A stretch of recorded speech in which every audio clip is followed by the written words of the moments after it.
My name is Christian Ashley, a seminary student and servant of God, and you are listening to the Let Nothing Move You podcast, a proud Anazal Ministries podcast.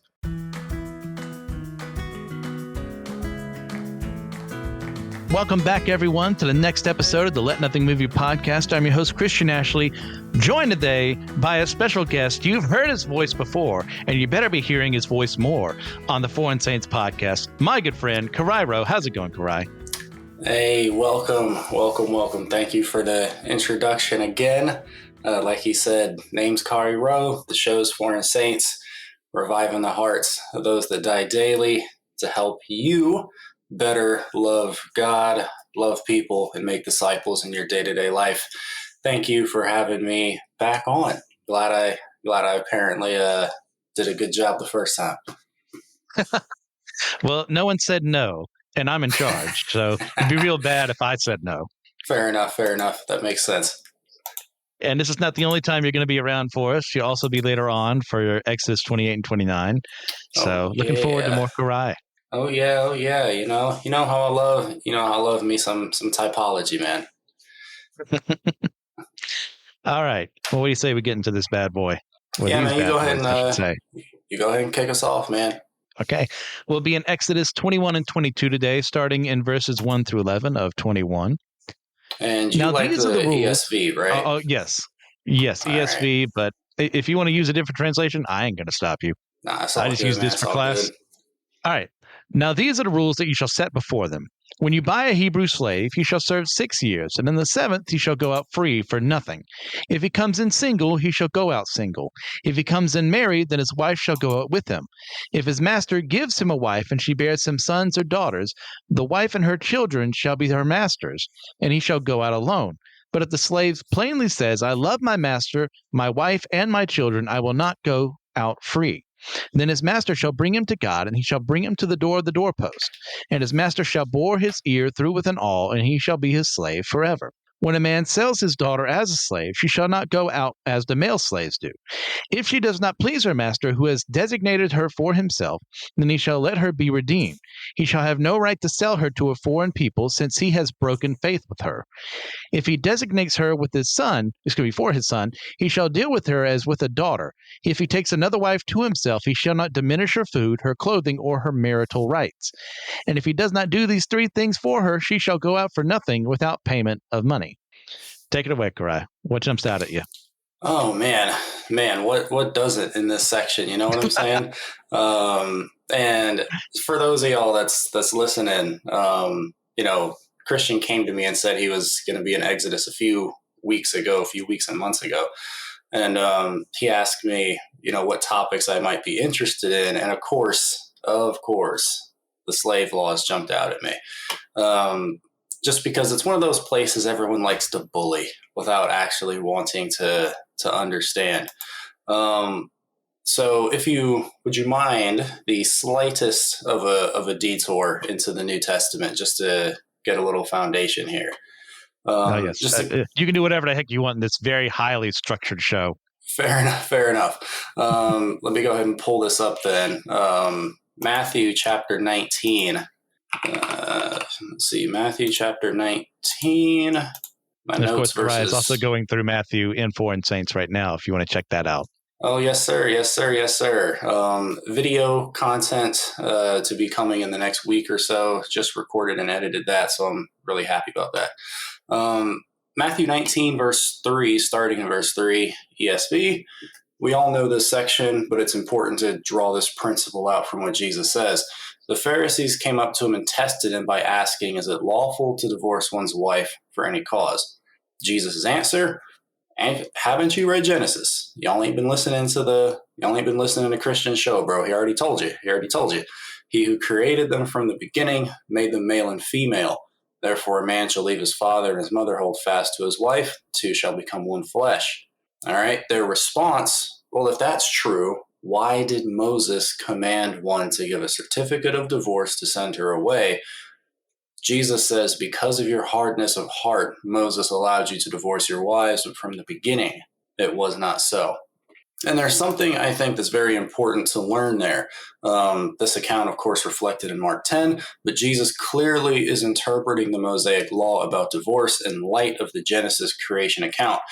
In this section in Matthew, Jesus is saying, yes, Moses did say those things, but Moses was governing in a fallen world long after chaos had set in with hard human hearts. A clearer picture of God's intention for marriage is found in Genesis.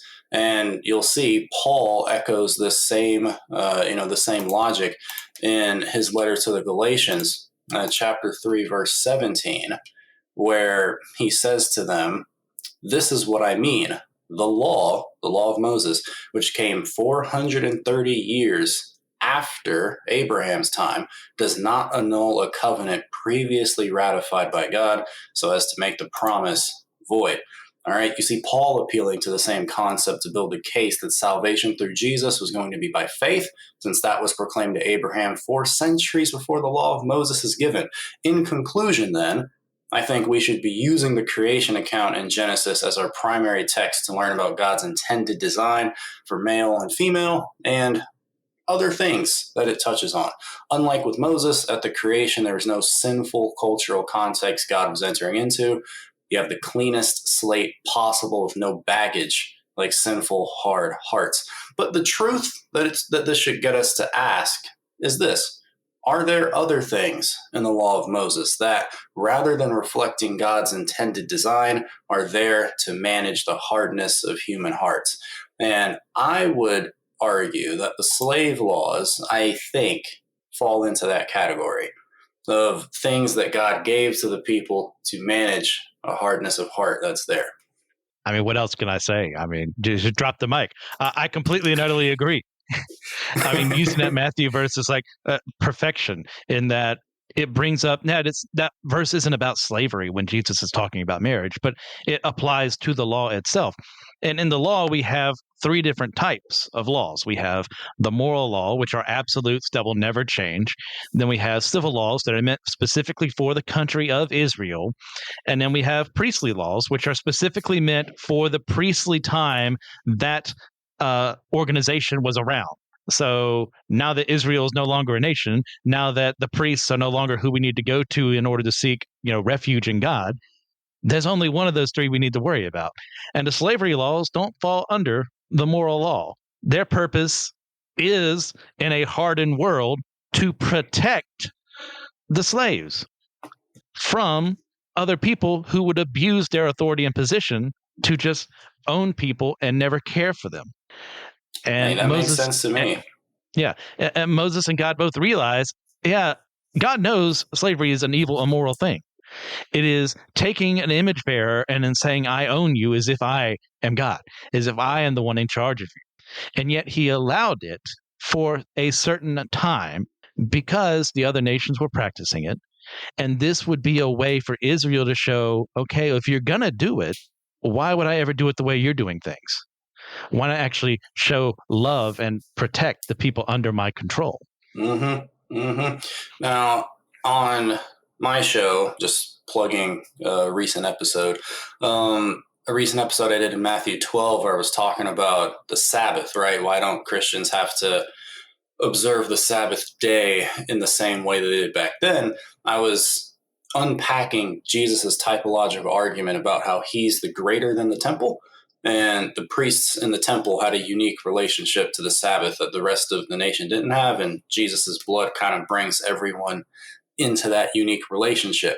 Something similar like that is happening here with the slave laws, where, yes, they're not God's ideal, but they're definitely more righteous than where the people were at before. And so I think what can happen sometimes in this conversation is people come in hot without wanting to understand nuance, or they have a suspicion of nuance, as if people are trying to hide behind nuance to excuse an immorality on the part of God, on the part of the text, whatever. And I'm sympathetic to that worry. I really am. And so I want to make clear at the outset, yes, I do think there are things in the law that weren't the ideal, which again, that should make sense anyway, because the law itself was not the ideal. Grace through Jesus Christ is the ideal.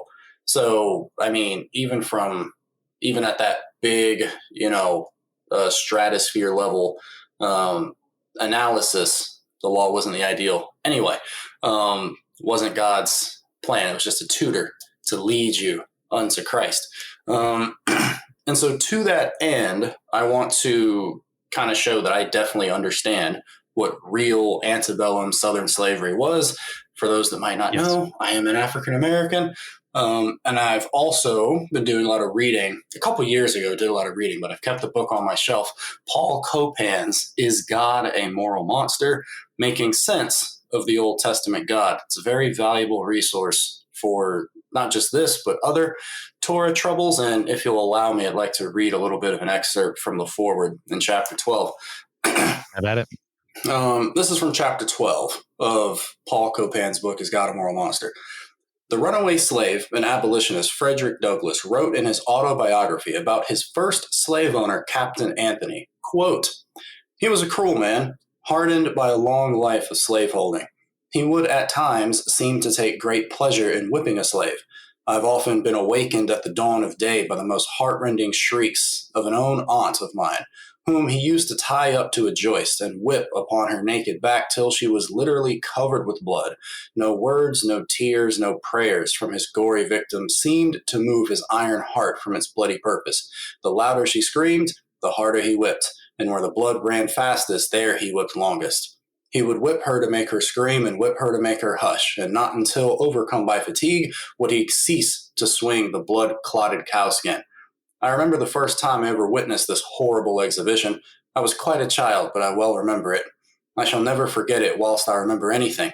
It was the first of a long series of such outrages, of which I was doomed to be a witness and a participant.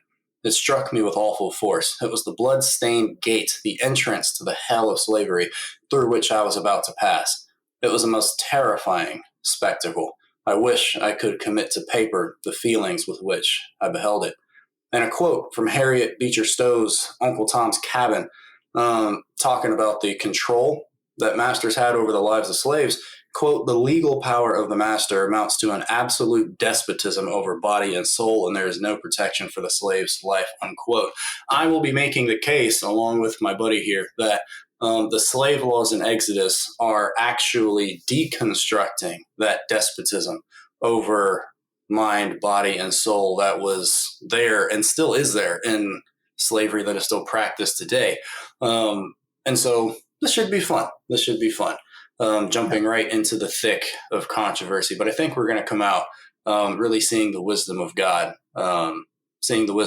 made manifold here. And I think you need to make that distinction between chattel slavery of the American South versus what is happening here. There are light years between the definitions used by the people in charge. The intent here is you're not even keeping this person forever unless certain conditions are met. You're supposed to, for 6 years, have this person work for you for a time, and then on the 7th year, just like the 7th day is the Sabbath, you release them. They are no longer under your control. Any debts they had are erased. This is meant as a protection to an extent of the poor who wouldn't have the ability to pay off their debts. But they can work for someone who, by the way, is supposed to be feeding them, clothing them, watching over them, and protecting them, because if they don't, then they can't work off their debt. Mm-hmm. It's bad for the master to not take care of the person under their command. So you get in this scenario here where Israel is supposed to learn from the evils of the Egyptians, who they suffered under for hundreds of years, to then say, okay, that's how they did it. Here's how we're going to do it to our fellow Hebrew citizens. Yeah, like it doesn't even make sense contextually to think that God just freed them from slavery and then is going to reinstitute the same thing that they were just freed from. Like you gotta give the book, you gotta give any book, any, historical, modern, whatever, any book, the benefit of the doubt, at least to that degree. I find personally that critics of the Bible are liable to pick and choose verses out of context, and then on top of that, willfully choose not to think critically about them to better keep their narrative of a backwards and bloodthirsty Torah God. In this particular chapter, there are three basic places that I think prove that the two systems are nothing alike. So within the section that you've just read, coming to verses 5 and 6, where the text reads, "But if the slave plainly says, 'I love my master, my wife, and my children, I will not go out free,' then his master shall bring him to God, and he shall bring him to the door or the door post." That bring him to God, that's interesting. Talk about that next chapter in the next, 30 minutes or so. "And his master shall bore his ear through with an awl, and he shall be his slave forever." What we see in these two verses is a situation described that would be difficult to imagine happening in the antebellum South. Like, Yes. can you, like, the fact that this is even a clause that's put here, but if the slave plainly says, the slave doesn't have to say this, but for whatever reason, the Spirit of God through Moses is anticipating the possibility of a slave saying of his own volition, "I love my master, my wife, and my children. I won't go out free." Now, I've heard critics say and bring a critique against this, saying, well, he's only saying that he loves his master so that he can keep his wife and his kids, because, what he came in with is what he leaves with. To that, I say, I hear that, but the one entering into this contract already knows this is a stipulation. And so if you know that going into it, if you're going to be a decent planner, you should do what Jacob did and not plan to take the lady as a wife until the day of or the day after you're free. He waited 7 years. He waited 7 years on purpose because, and this wasn't even like a law at the time, but it just goes to show like someone entering into this can game the system to not be stuck here, right? So again, this is a voluntary choice that the person is making. This is not a trick. This is not a trick as people would like to portray it. But a slave willingly serving his master for life out of love for the master and the life he was able to forge under his roof. If the man wants his own household, there's nothing stopping him from waiting for his service years to run out before marrying the woman and starting a family. Like I said, skeptics like to act as if the slave in question here is hoodwinked into marrying into a lifelong bond unknowingly. But it's there in the Torah for all to know about. And by the way, this is what the apostles are saying in the New Testament when they introduce themselves as slaves or bondservants of Messiah. They're connecting to this passage to say that they prefer to live a life for the Messiah. They prefer the life they're building with him rather than one they can forge away from him. And so they have decided to be his forever and have their ears to be pierced to his will. And that's a tough little application, I think, for all of us. Is your ear pierced unto God? Do you have ears to hear? Yeah, it's an important distinction there. This isn't someone who was, taken as a baby and was just raised in this environment. This isn't, a child who has no will of their own. This is an adult who has reason, who knows how things are supposed to be done, choosing at the end to remain there. Not because he's brainwashed or, as you said, hoodwinked, but because he loves his master and he loves his family and he wants to remain there because, hey, maybe life is just better there. Maybe the bad business deals or whatever he did beforehand that got him into this mess are something he doesn't want to do again. And he's got security here. Like, yeah, this is not advocating slavery. This is advocating loving your neighbor as yourself. Right. And then this is what happens as a result of that. Right. It's crazy. Like, we see the word, but what happens is we all as a culture kind of commit the fallacy of equivocation. We equivocate on the word slavery and import in a definition that, if you're just sticking to the text, is not here. That's clearly not what's happening here. And this is where you got to bring your imagination to the text and actually flesh this stuff out. And when you actually start fleshing this stuff out in your mind, you start to see, oh, okay, that's very different than what I was picturing. That's very different than the impression that I got. But that part's easy. That one's easy. The more quote unquote difficult part of that would be 7 to 11. People really don't like that one. Take it away. What do you think? All right, this is how I would deal with it, right? Verses 7 to 11 here, talking about the man selling his daughter as a slave. And for a discussion like this, by the way, I think it would be safe to assume that it would be best, listener, if you had your own text open on the app or physically so you could follow along. Yeah, because we're bouncing back and forth without mercy today. That's that is for sure.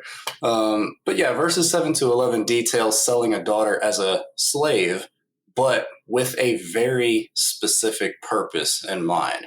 So this isn't the same thing as before. This isn't like a slave to pay off a debt. This is quote unquote slave to be married into the family that she goes to. Now, that might sound barbaric until you hear the limitations that God places on this practice. And these are the ones that I see in the text. 1, if she, for whatever reason, is not pleasing to the man who promised to marry her, then he must let her be bought back and is forbidden from selling her to some foreign nation. So that right there plugs the gap on human trafficking, although something else that comes later actually plugs the gap even better. But this definitely does. The second limitation, if the daughter was meant to marry his son, then the man shall treat her as family, not property. Mm-hmm. Straight up says, got to treat her as a daughter, nothing less, because that's why she's coming in. She's coming in under pretense of being an equal in the family. Don't go back on that.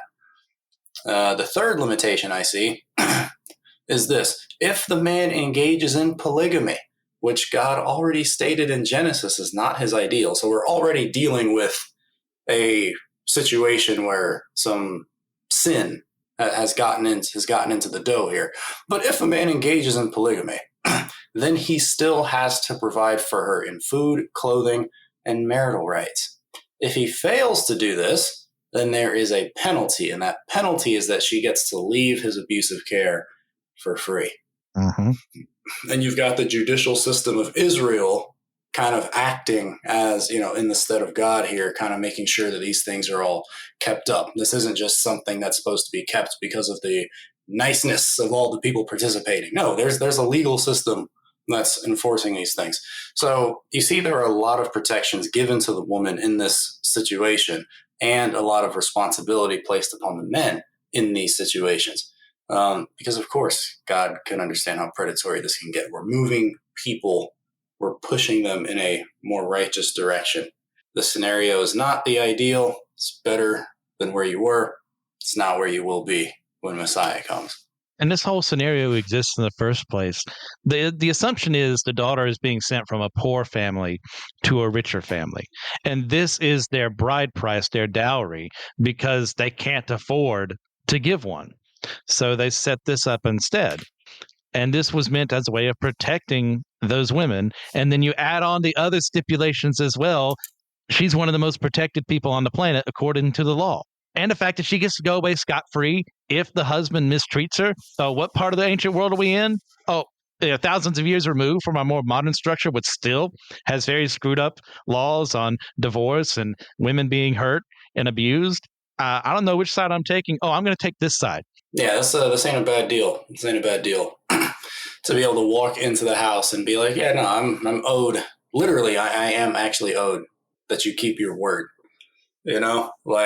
And again, that shouldn't surprise us because that's what Jesus said in the Sermon on the Mount, right? Like, let your yes be yes, let your no be no. If you're bringing her in to be part of the family, to marry into the family, then she marries into the family and you treat her like that.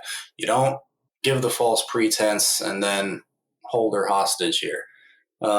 And I can already hear the objection, but Israel did do those things. Yeah, but if you actually read the rest of the prophets, you'd see that when they did those things, mm-hmm. God let them up for those things. So, what are we even complaining about?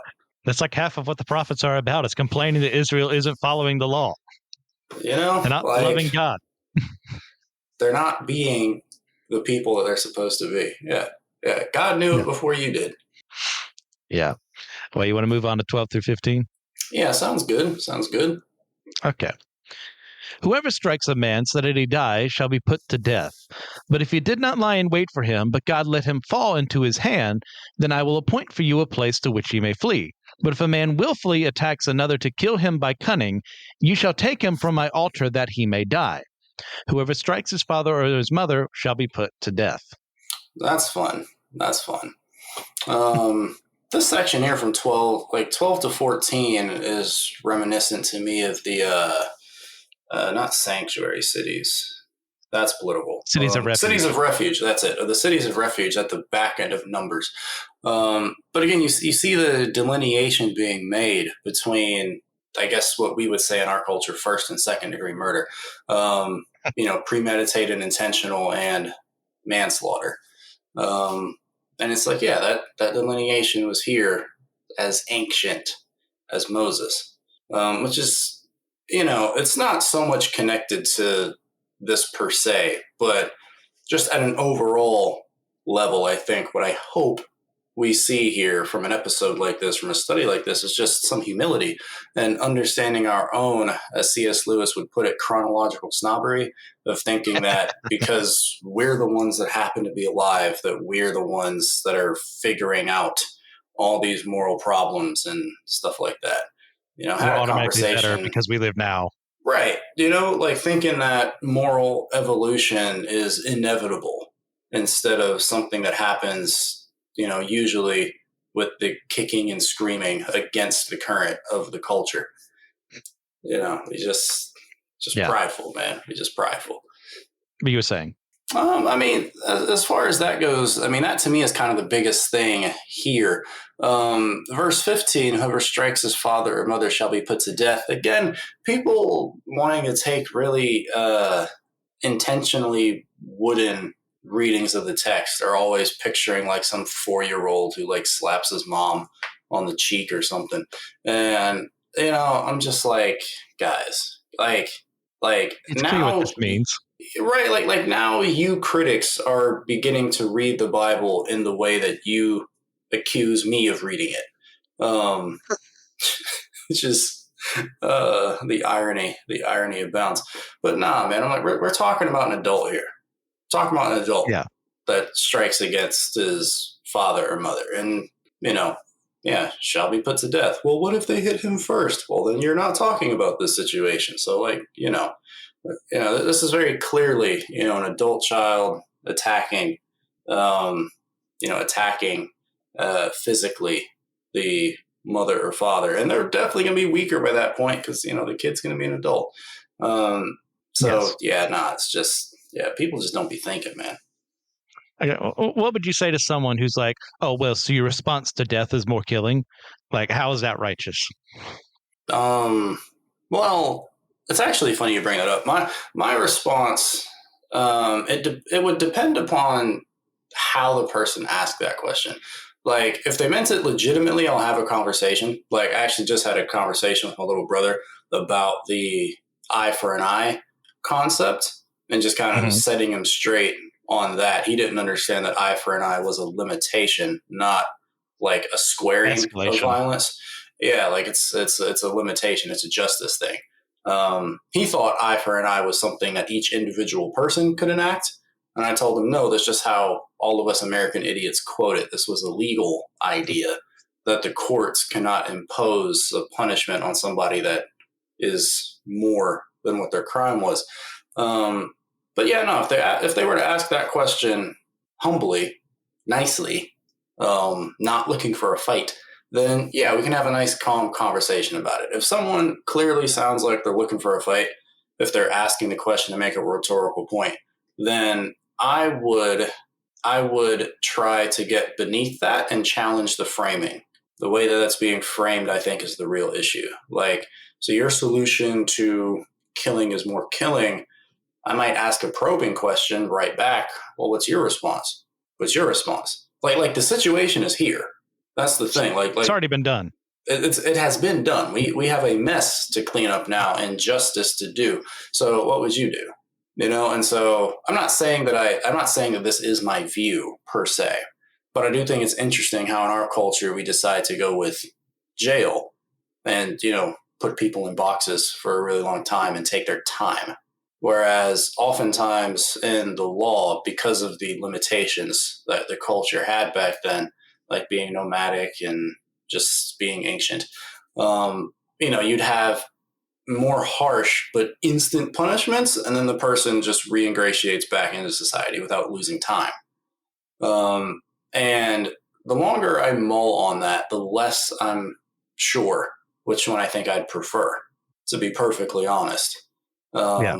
Because, in our culture, we've got, clearly a problem with, having people stuck in a system of crime. And it could be argued, I'm not saying it is, but just from my armchair philosopher standpoint here, it could be argued that part of the reason for repeat offense is because of the difficulty of trying to make up lost time. And well, how do I do that? Well, that's literally impossible. Like, time is such that once it's gone, you can't get it back. So even a short 5-year stint in jail, if at just the wrong time, could, like that could end you. Coming out, It's on having your to record catch forever. up, and I mean, not just the record part, but just coming out and like just having to rebuild everything. Like, you lost 5 years of time, right? So like that's 5 years that you could have been in college. It's 5 years that you could have been, building up marketable skills. And when you come out, the easiest, you gotta be able to have some food and these more immediate things. I can see how it creates a temptation for sin that just leads you right back into the pit, and that's the circle. And so I'm curious sometimes about, instant but harsh punishments. Mm-hmm. Instant in such a way that, you're carrying a permanent reminder of the punishment, but you don't lose your time. And I'm not really arguing for one or the other. It's just, it's like lately I've been seeing the logic and even the mercy in this in a way that I didn't before. But still, my question to that person would still be the same. Like, well, what's your answer? Yeah. What's your, like, any answer that you come up with that's not just let them off the hook is going to sound barbaric to somebody. Yeah. For me, someone who does support the death penalty to an extent, I look at a situation like this, and in a case like this where it is proven beyond reasonable doubt, someone has either lied in wait to kill someone, or a son or daughter has committed a huge offense, murdered their parents. That has been proven. There's no shadow of a doubt. Well, you have proven you don't deserve to be in our society anymore. And as much as I hate to, have that person killed, knowing where they're probably going to end up, I mean, what was their chance of reforming at some point in time? Is it impossible? No.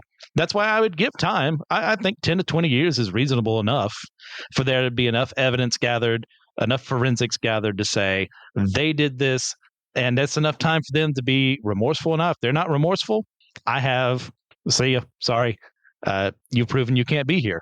And I don't like that, but that's kind of how you have to deal with it, because I'm not letting them out. Well, the death penalty is another one of those if-then laws. It's one of those case laws. Paul Copan kind of talks about this as a potential category of Old Testament law. It's case law, which is in the case of something that's already evil having occurred. This is how you best deal with the damage caused, right? Like this one we're talking about, right? Whoever strikes his father or mother. That case, the case of someone striking their father or mother, even to the point of death, that's not something that anybody wants to happen. Saved, unsaved, Christian, Buddhist, whatever. Like nobody wants that to happen per se. But because we're sinful, yeah, somebody might. And in the case that somebody does that, what do you do about it? The ideal is to never have to activate Exodus 21:15. That's the ideal. But in the case that someone does this, now what do you do? And remember what I said about, Paul saying in Galatians that the law that comes later doesn't annul, promises and principles revealed earlier. Genesis 9:6, whoever sheds the blood of man by man shall his blood be shed, for God made man in his own image. So, I probably theologically would support the death penalty for someone who actually did the crime in a case of murder, and also for rape, because that gets brought up later. But on the basis of the Imago Dei, and that's even what the law tells us. Like when you fail to put a murderer to death, that sin falls back on the nation. It, tarnishes the land itself. So, I mean, these things are necessary. Justice needs to be done, because if you're not, then you're actually devaluing human life. You're saying that the life lost, the life of the victim, can actually be paid for by temporal material means. And if that's not everyone thinks that deeply about it, but if that's what you're saying, that a man's life is worth 20 years of mine. That your life is only worth 20 years. And is that really true? Like 20 years is a hefty price to pay for the person that did it. But, the thing that happened was the destruction of a human life, and a human life is more valuable than 20 years because God's own image is on that. So it's tough, but you did something really, really bad there. Yeah. But I think what's important too is in the chapter before, we have the 10 Commandments, one of which is, of course, thou shalt not murder. And here we see a further clarification and expansion on what that means. Intent is behind a lot of what is going to cause you to be killed for that crime. But the person who kills in self-defense or accidentally is protected by the law to show, hey, they are not a murderer. A person has been killed, but that was not their intent. And therefore, we establish these cities of refuge later on at the end of Numbers that I don't know if we ever actually saw them actually get used in Scripture. Probably not, because the people didn't really follow the law anyways. But the point is there was something in place to protect them if something went wrong. But the man who kills with murderous intent has none of those same stipulations. Even if they're at the altar of God, there is no sanctuary. There is grab them out and kill them because they did evil. There is no protection from God there. They're not repentant. They're just using the law to try and protect themselves from repercussions. Yeah, there's a religious hypocrisy there that God's not going to tolerate. And even in the case of the cities of refuge, there's still the idea of a man's life is worth another man's life. It's just the cities of refuge become a picture of Jesus, because when the murderer, or I say murderer, when the guy commits manslaughter, the example given in Numbers is you chopping wood and on your backswing, the metal head flies off, strikes the guy behind you, kills him. Manslaughter. You go to the city of refuge, and there you can live out your life, but you have to be within the confines of the city. And the only thing that lets you go free is the death of the current high priest. And in that way, that whole system becomes a type for the Messiah to come, in the sense of we are bound in our sin. We're bound under the curse of the law, but the death of the high priest is what sets the guilty parties free. And that's a beautiful picture. But even in that, you still see that someone is kind of paying. Like the high priest, when he dies, is the life that's exchanged for the life that was taken, even on accident. So, never in the law is there, is murder really atoned for in that sense. David in Psalm 50 or 51 or whatever, when he says, if you delighted in sacrifice, I would give it. He's reflecting on his murder of Uriah. Like when you go back and read that's why he's throwing himself on the mercy of God, because he knows the law. He's a king. He had to transcribe his own copy when he first took the office. That's what the law said. He got his own personal copy that he wrote with his own hands. He knows what it says. There is no sacrifice given at the temple for murder. Yeah. None, not for intentional. Well, you say we move on to verse 16. Because we do have other things to get on, and I know we could talk forever. Well, let's get to 16. Whoever steals a man and sells him, and anyone found in possession of him shall be put to death. Oh yeah. Oh yeah. That's actually that slavery thing though. yeah, but I thought the Bible supported slavery. I thought people in the South used the Bible to justify. Yeah, that's why they had to write a slave Bible and take verses like this out. Yeah. And even then, It's like they knew the what they were doing. Right? I mean, even then, the Quakers were the annoying religious nut jobs in the room that kept saying, "Hey, the Bible actually says this," and they'd be really annoying about it. They would carve the verses that they would remove into the doorposts of their homes, so that way they couldn't like walk through the villages and not have a witness. I'm like, yo, Quakers, I like y'all. Yeah. I like y'all. And for that, they were vilified. For that, they were vilified. It's crazy. It's crazy. But yeah, verse 16, man, that was one of my big three. This verse, had it been held to, would have crippled the entire transatlantic slave trade overnight, because antebellum slavery was a human trafficking ring with federal approval and funding. The kidnappers, those along the Ivory Coast and the ones ferrying them across the Atlantic, and the buyers, the auctioneers, and the plantation owners that bought those slaves, that entire chain, all of them, by the word of the Old Testament, should have been put to death. And so, once you get your mind wrapped around that, imagine the wrath that was being stored up in that generation. Yeah, I've already talked before, I think when Nick was on, when we were doing the plagues, of how, I honestly believe that the Civil War was a result of God storing up wrath and then unleashing it on the country for allowing it to happen. That's what Abe Lincoln thought. Abraham Lincoln did think that. Quite a few actually thought that at the time. So I think it's pretty telling. And like this one, unlike the origin of this chapter, it doesn't specify Hebrew. It says a man. Mm-hmm. And by proxy, that would mean a woman. And this isn't a civil law. This is a moral law. This is something that is standing today just as important as it does then. Mm-hmm. We do not engage in this. Stealing a man, selling him, you deserve to be put to death.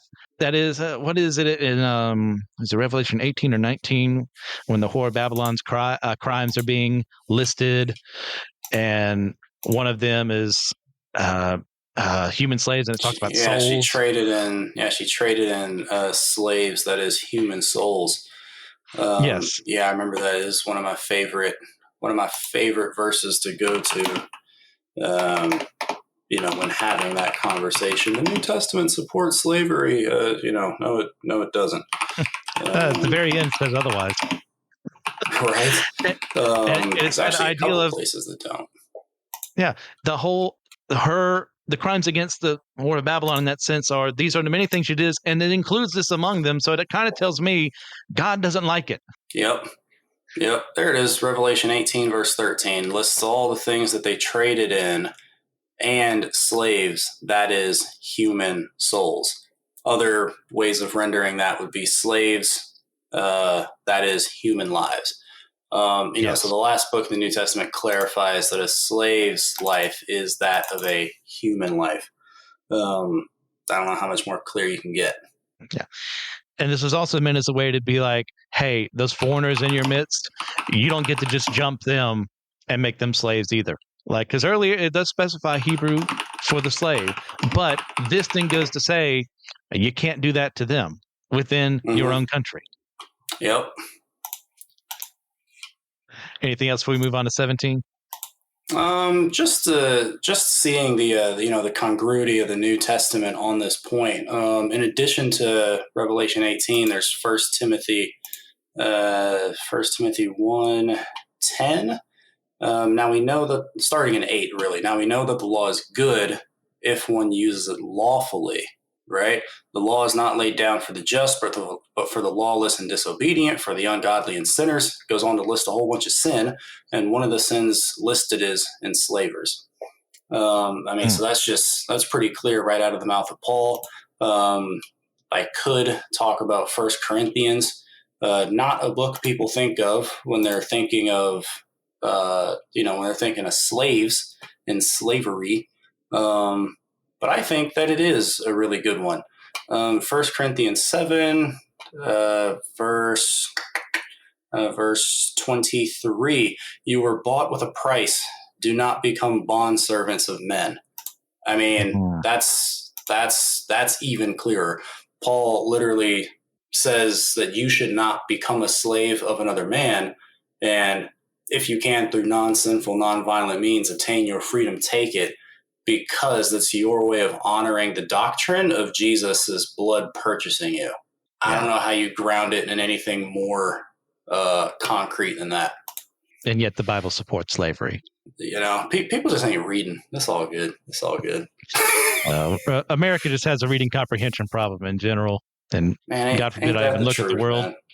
Ain't that the truth, man? All right. Verse 17. Whoever curses, some of your translations may say dishonors, the Septuagint would say reviles, his father or his mother shall be put to death. Mm-hmm. Mm-hmm. And again, I don't think... your dad, does this mean you need to die? Well, even then, I don't think this is talking about, you know, your standard teenage rebellion. It could be. And if it is, then, I mean, okay. But I don't think it is. Again, just because of seeing how these things usually got played out.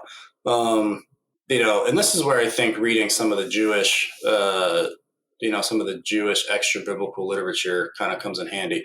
You know, in the, not the Targum, what's the other one? The Talmud. Thank you. In the Talmud, I want to say it's the Babylonian one, could be a different one, but I've seen quotes before about, in different Talmuds and Targums and stuff where they're saying that they would consider a Sanhedrin to be a bloodthirsty Sanhedrin if they enacted the death penalty more than 6 or 7 times in a decade. So, like, there was a leaning towards mercy, just in how a lot of this stuff was actually practiced in real life. Because again, I think that God in the scripture operates off of a virtue ethic a lot of the time. So virtues are absolute. How you walk them out can be context dependent. And if that sounds like anathema to some of you, go back and read the beginning of Exodus. The Hebrew midwives are clearly operating under a virtue ethic, and they're honored for that. Jesus kind of taps into a virtue ethic when he challenges the Pharisees' strict regulation of the Sabbath, saying, well, why don't y'all put the priests to death? Because the priests violate the Sabbath every week just to run the joint. So, yeah. So for this one, this is a super specific scenario, but you knew it was going to have to happen at some point in time. Otherwise, why write down the law? And like this curse is kind of meant by the speaker, by the child, as like either a death threat or even an actual legitimate curse on his family. Either one of them was worthy of death because, oh, by the way, last chapter, which this is being recorded out of sequence, but that's okay. We'll get to Exodus 20 next week by my time, but you'll have listened to this a week beforehand. Oh, that's funny. That's funny. Time is not a fixed construct at all. Right? We're told, hey, honor your father and mother, and that your days may be long in the land. So that tells me that if I curse my parents, I don't want to live very long. At all. Which I can say is true. You know, like I said, I have, I'm African American. So, yeah. Yeah. Got to watch your tone in front of mama, that's for sure. Oof. All right. Anything else before we move to 18 and 19? Let me see. Nothing like that. For me, pretty much everything from here until like 32 is like all the same like category in my mind. So I'll let you kind of do what you want and I'll catch you up towards the end. Gotcha. When men quarrel and one strikes the other with a stone or with his fist and the man does not die but takes to his bed, then if the man rises again and walks outdoors with his staff, he who struck him shall be clear. Only he shall pay for the loss of his time and shall have him thoroughly healed. It's just one of those things you just know was going to happen. So you included in the law. Personal injury and conflicts because of it. Yep. Well, if they happen, in this specific case, the one who injures is required by law to compensate the person they hurt. If they were bedridden, They were responsible for the other man's welfare until this is reversed. Or if the injured man could just walk under his own power again, then they only needed to pay for the medical expenses. This is what is known as reasonable. This is what anyone expects.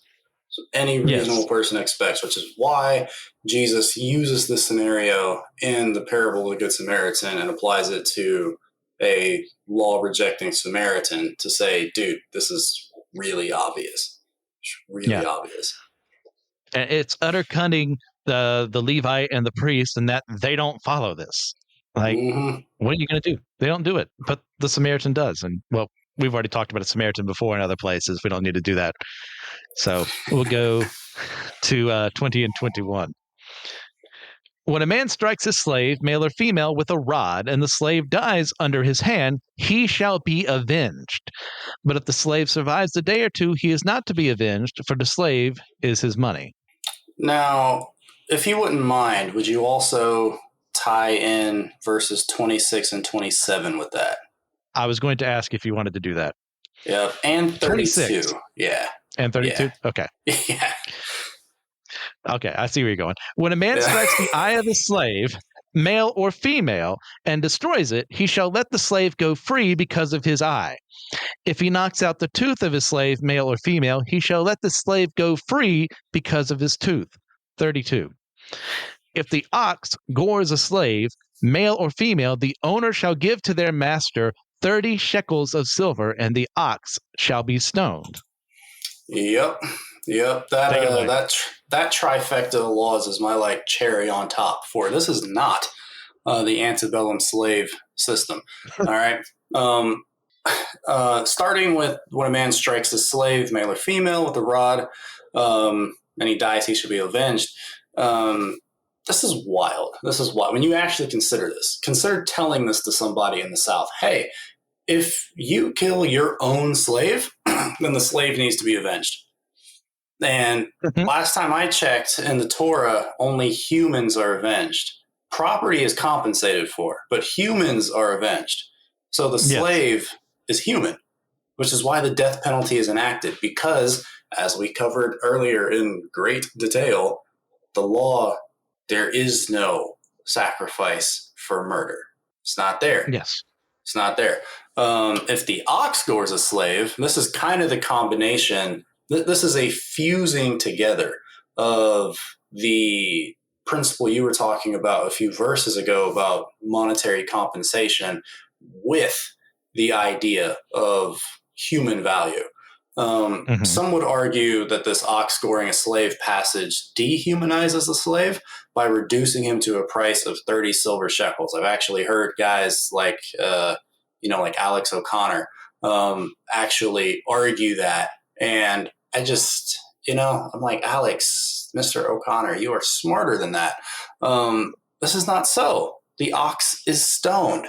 Notice these guys will never bring up that part of this when they're giving their critique. But why is it important?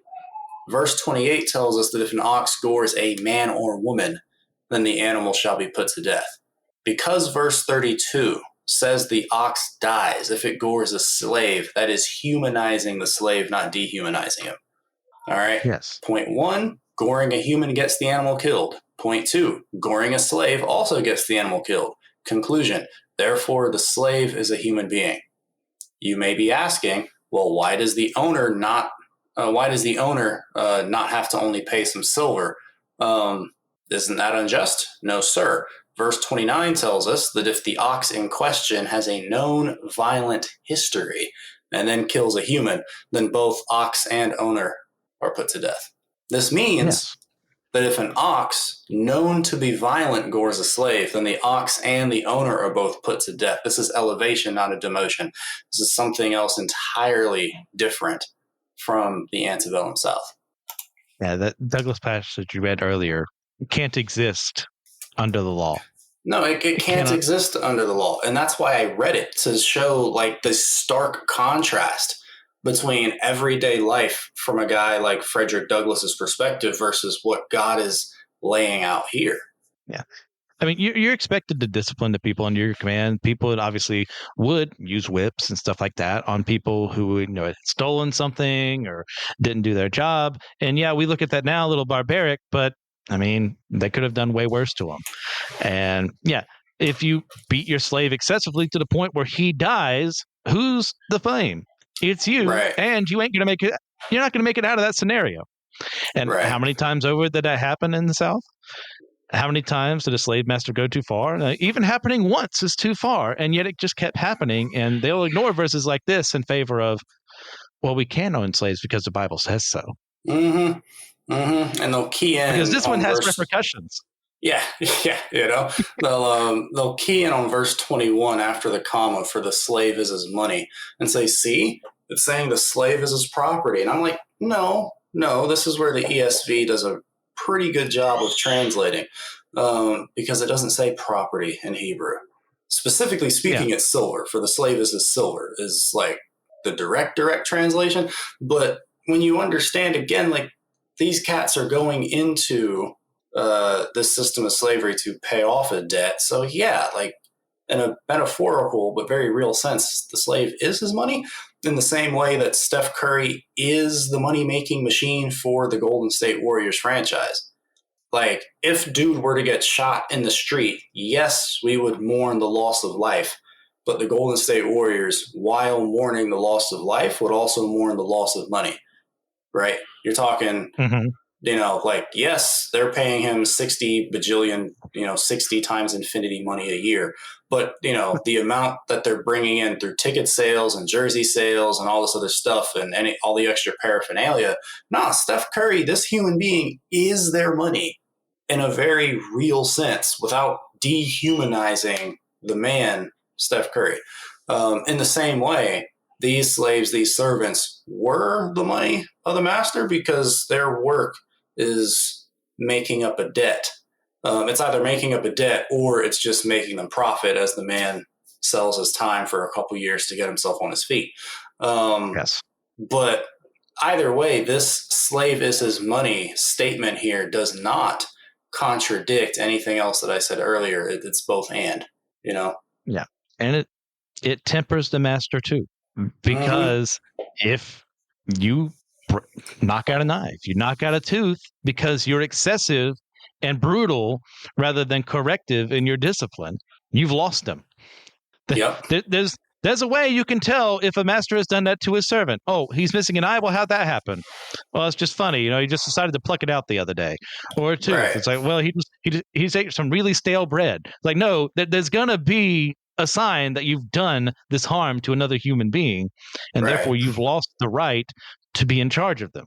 Right. And all the guy would have to do is just go to the temple, go to the nearest, synagogue, Levitical outpost, whatever, and let them know, hey, like these damages, because this is a contract, right? So like the court system is the one that's initiating the contract. They're the impartial witness initiating, which gives the slave the recourse to be able to just walk to the judge, to walk to the local magistrate's office and be like, yo, he violated terms of the contract. I get to go free and there's nothing he can really do about it. And you might say, well, it's still allowing a man to beat a man, to which I say yes, but you must not have heard what I said at the beginning. There are things in the law that are not God's ideal. If you perfectly practice the law, you cannot achieve salvation. You know how? Because it says to treat your neighbor as yourself. Yeah. To love your neighbor as yourself. Well, how am I supposed to do that if I'm beating a man? Yeah, and it also doesn't say in the law that you have to beat him. That's the thing people don't catch. Like, you don't have to. The law is limiting you going too far in these actions because we're curtailing the hard hearts of people. It's not prescribing that you do any of this stuff. You don't have to. You don't have to ever engage with chapter 21 of Exodus. You did that.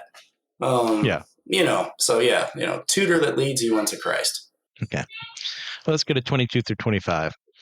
When men strive together and hit a pregnant woman so that her children come out, but there is no harm, the one who hit her shall surely be fined, as the woman's husband shall impose on him, and he shall pay as the judges determine. But if there is harm, Then you shall pay life for life, eye for eye, tooth for tooth, hand for hand, foot for foot, burn for burn, wound for wound, stripe for stripe. Man, gotta love that.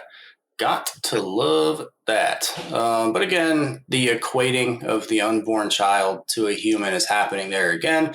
The eye for an eye laws are only ever brought up when you're talking about, you're talking about a human life being taken. And the response would be, well, no, it's not talking about the unborn child. It's talking about the mother. And yes, the eye for an eye laws apply to mama too. But, the harm here, right here in verse 22, so that her children come out, right? That can sometimes result in harm to the mom, but I mean, that's mostly harm to the child right there. Yeah. So if the child comes out, if the child comes out premature, doesn't survive it, but mom is basically fine, then the eye for an eye laws can get activated on behalf of that little one who died. So they're seen as human.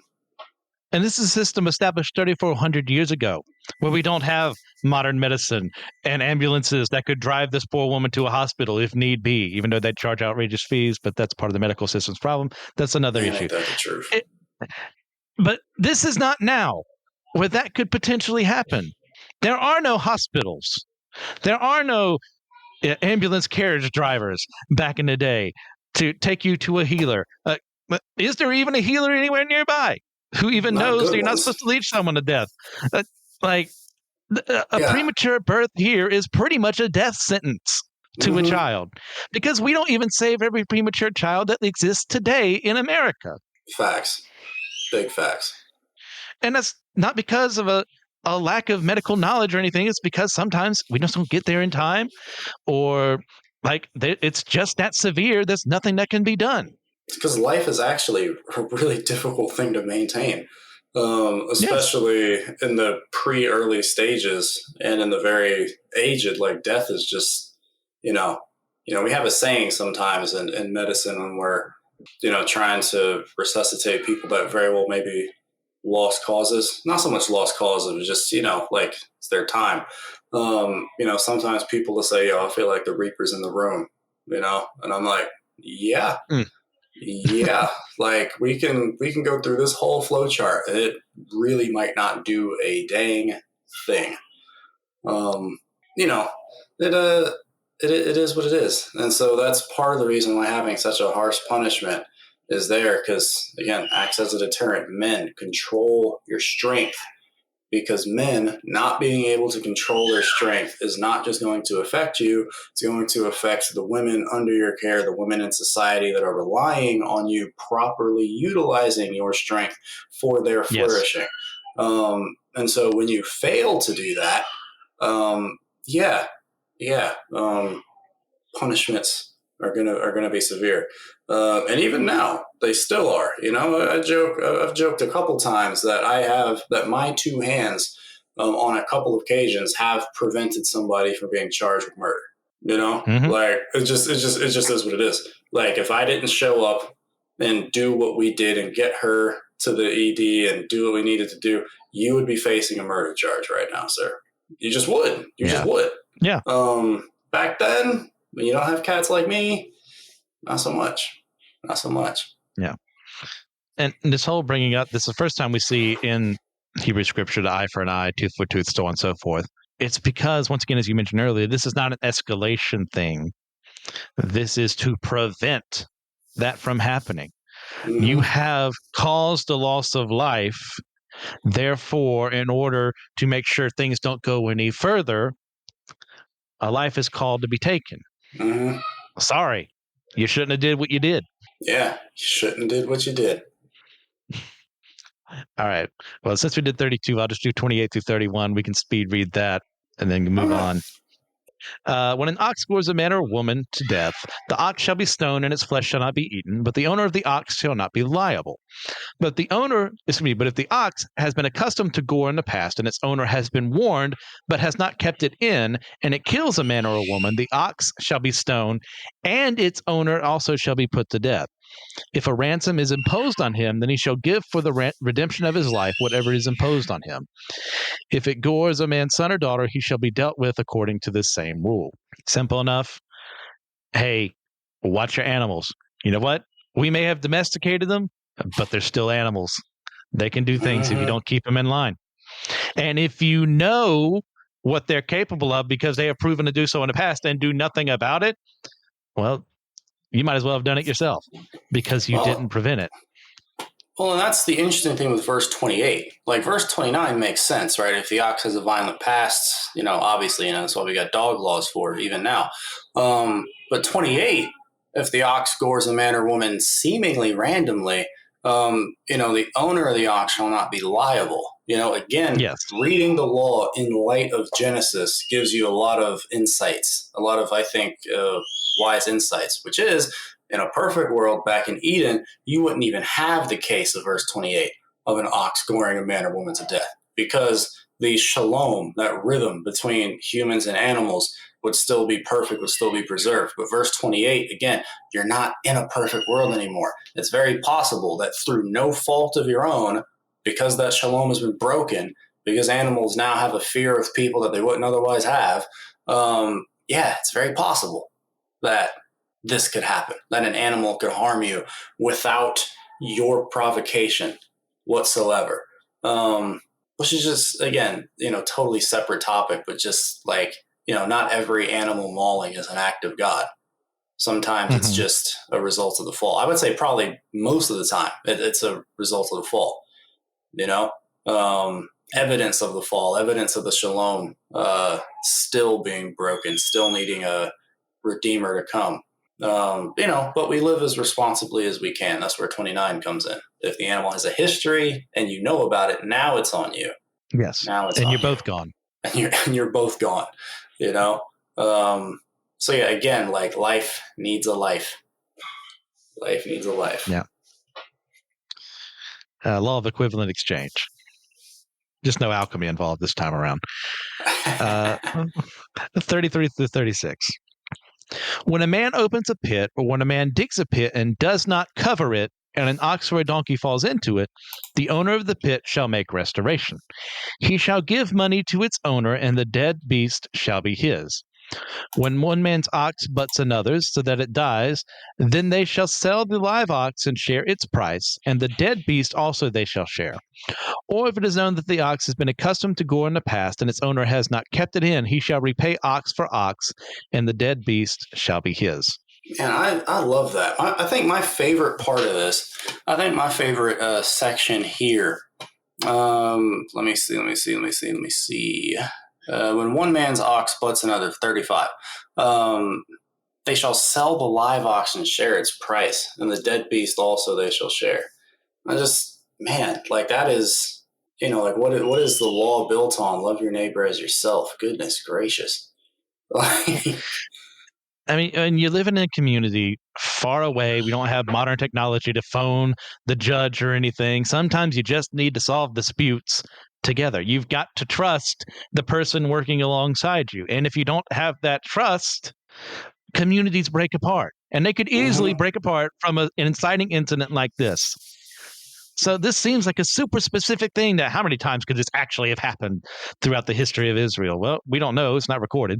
But if it did, this prevents people from falling into infighting and hatred of their neighbor over something as stupid and simple as an ox accidentally killing another ox. But again, all this stuff just outlines right human behavior, right? Which is where, again, the curse of the law comes in, right? Like, the curse of the law is that the one who does these things shall live by them. And the fact of the matter is, we esteem something like verses 33 to 36, but we don't do it. We don't do it. Like when we're the victim of something like this, we want it to be done to us. But when we're the cause of these kinds of verses having to be activated, they want to create all kinds of loopholes and extenuating circumstances to just not be neighborly, to just not love each other as our neighbor. So that's what I think is interesting. I've been talking with a guy who's very much Hebrew roots in a unhealthy fashion. And he's been bringing up the law and all this stuff. And I just keep resting on, but you don't do this. You don't do this perfectly. Like, there's no freaking way that you do this perfectly. Like, this outlines right behavior, but it shows why we need a savior.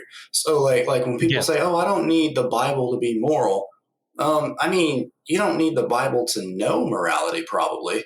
But if you're going to argue to me that people without, the people without the law just naturally 100% of the time always are neighborly, always love each other, always pay restitution in social circumstances, you're lying to yourself.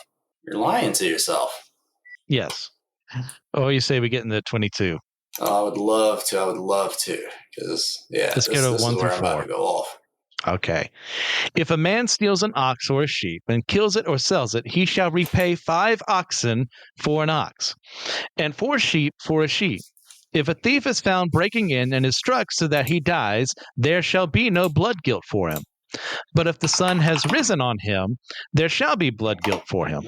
He shall surely pay. If he has nothing, then he shall be sold for his theft. If the stolen beast is found alive in his possession, whether it is an ox or a donkey or a sheep, he shall pay double. Brilliant.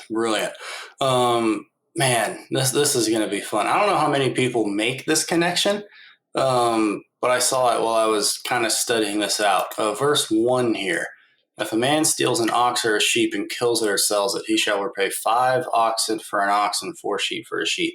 A lot of people will connect this to like the falling apart of David's family life, which I think is pretty interesting, and maybe there is something there. But what I was thinking of was actually Luke 19. I think that Exodus 22 serves as a foundation for a story in Luke, which itself becomes commentary on how God intended this to function, and how I think the virtue here, the principle described here, applies to the Christian. So, slight detour. Luke chapter 19, verses 1 to 10. Story of Jesus and Zacchaeus. This should be fun. He entered Jericho, Jesus did, and was passing through. And behold, there was a man named Zacchaeus. He was a chief tax collector and was rich. Remember that? That'll be important. And he was seeking to see who Jesus was, but on account of the crowd, he could not, because he was small in stature. So he ran on ahead and climbed up into a sycamore tree to see him. Wee little Zacchaeus climbed up into a sycamore tree. And when Jesus came to the place, he looked up and said to him, Zacchaeus, hurry and come down, for I must stay at your house today. So he hurried and came down and received him joyfully. And when they saw it, they all grumbled. He's gone in to be the guest of a man who's a sinner. And Zacchaeus stood and said to the Lord, Behold, Lord, the half of my goods I give to the poor. And if I have defrauded anyone of anything, I restore it fourfold. And Jesus said to him, Today salvation has come to this house, since he also is a son of Abraham. For the Son of Man came to seek and to save the lost. Now, there's a lot here. The story of Zacchaeus shows a man guilty of this very thing, repenting. By looking at his repentance and how Jesus handles the man, we can see how God desires to handle those that are guilty, I would say, of institutional theft. His repentance had 2 immediate characteristics shown in verse 8. Half my goods I give to the poor shows that the man was repenting of his covetousness and materialism and committing to use his resources to love his fellow man. Covetousness was a big thing amongst those higher ups, man. Even Paul repented of it in Romans. He said, I didn't even know what sin was until I finally understood coveting. I think tells you a lot about maybe the kind of person Paul was beforehand. But the second piece of Zacchaeus' repentance, he said, if I've defrauded anyone of anything, I restore it fourfold, shows the man knows and understands this law from Exodus. That's a very specific number to just throw out if you don't know Exodus 22. He understood that true repentance in the eyes of Israel's God is not true if it's words only. That's a big theme in Luke. That's why it opens up with John the Baptist saying, produce works that keep with repentance. If you're sorry about stealing and you're able to repay, then repentance includes paying. That's just what it is. No, I never would have thought of that. The fourfold thing is just one of those, oh, well, that's how guilty he felt. That's how renewed his heart was. But taking it back to a verse like this makes a lot of sense. Law. He knew the law. And he knew he was breaking it this whole time, because once Jesus shows up, Jesus doesn't tell him about Exodus. That came from Zacchaeus' mind. He knew that. He knew this whole time he was stealing. He knew what he was doing.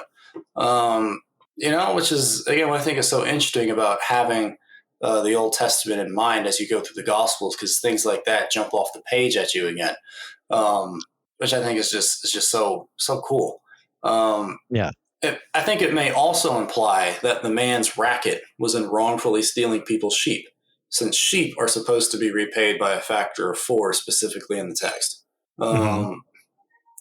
Jesus says that salvation came to the house of Zacchaeus that same day, which I think is amazing. One of those things that I think really shoots an arrow into the heart of the more law-loving side of the Hebrew roots movement that, this guy I'm talking to, he strikes me as the kind of guy that wants Gentiles. I mean, I shouldn't say strikes, I know, because he told me.